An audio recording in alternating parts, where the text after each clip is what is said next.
Before you go, how do you think the Harvard situation resolves itself, if at all?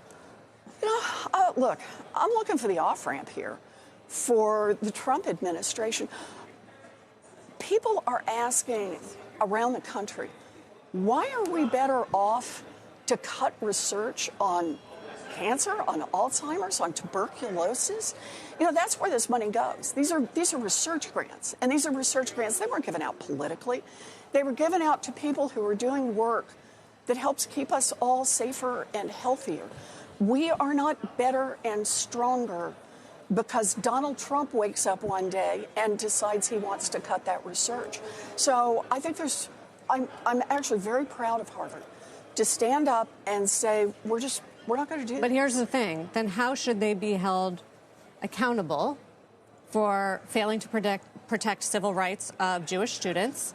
And also, you know, this question about the tax-exempt status, which there are reports that he's trying to take away for political entity, there's ample evidence that a lot of the faculty that they employ are progressive and is increasingly political. So if you believe that, go to court. Go to court. You start the process, and you know what? Instead of just mouthing off about what you think is happening, actually present some evidence. And let's look at the evidence. Let's let the other side come in and question that evidence. But you don't just get to lip off and say, and therefore the king gets to wave his magic wand and say, off with your head. Doesn't the government determine where federal tax dollars go? And so they're allowed to decide. Do you think they have a big bushel basket of money and they just say, you, good looking, you will have money. You, not so good looking, you're going to have to go hungry for a while. That's not how it works. Let's just do Con Law 101, and that is Congress writes those laws and allocates that money.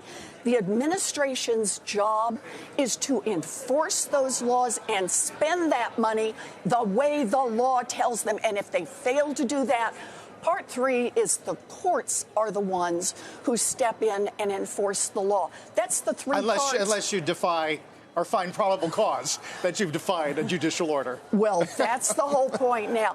But the point is, we still in the United States have a Constitution, and whatever side of the political spectrum you're on, that's what serves all of us. And that's what keeps us all strong. That's what gives us a chance to build prosperity.